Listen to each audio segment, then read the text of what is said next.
You're looking at two versions of the same city. One is ours, one is theirs.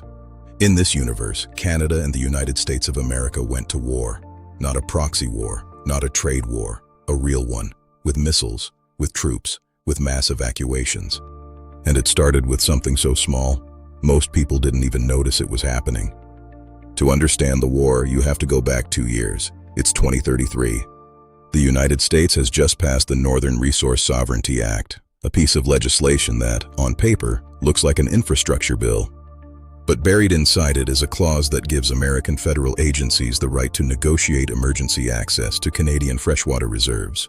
Canada says no. The US says, you don't have a choice.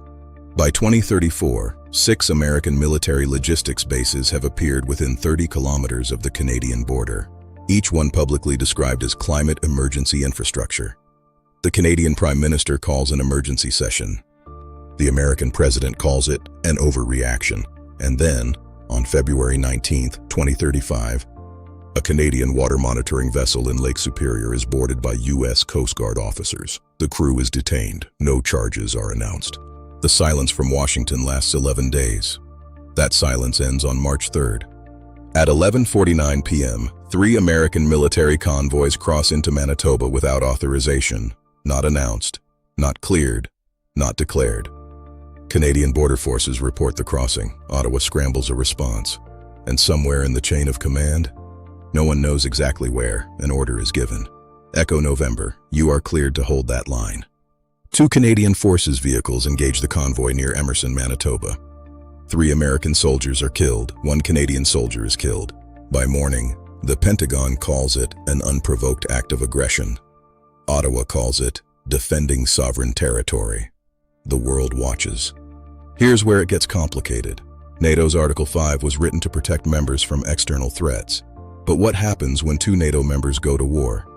The alliance fractures. Britain quietly backs Canada. Several Eastern European nations back the US. The UN calls for a ceasefire. The US vetoes it.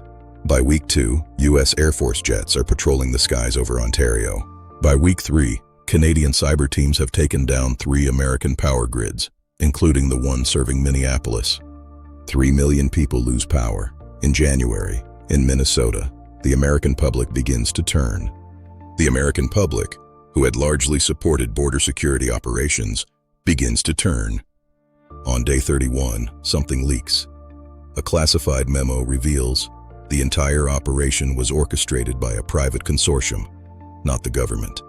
3 tech companies, 2 fossil fuel giants, and a firm called Meridian Solutions, which, it turns out, has been lobbying for Great Lakes access since 2028. The war wasn't about security, it was about freshwater, the most valuable resource left on Earth, and someone had decided they were going to take it. Congress moves to impeach. The Canadian Prime Minister addresses the nation. We will not negotiate the existence of our country. The ceasefire comes on day 47. It's not a peace treaty. It's just an agreement to stop killing each other while the lawyers figure out the rest. The border stays closed, not for days, not for months, for years. The Great Lakes water access dispute goes to international court. The Meridian Solutions executives disappear. One is found in Switzerland. The others are never found. In this universe, the longest undefended border in the world became something else entirely. And no one who lived through it ever looked at a glass of water the same way again. This is timeline 2035-C, one of an infinite number of branches, but maybe not as far from ours as you'd like to think. If you made it this far, leave a comment. Would you have crossed the border to get to the other side, or stayed? Like this video if you want to see what happened next. Subscribe, because the next timeline is darker, and hit the bell, because some things you don't want to miss.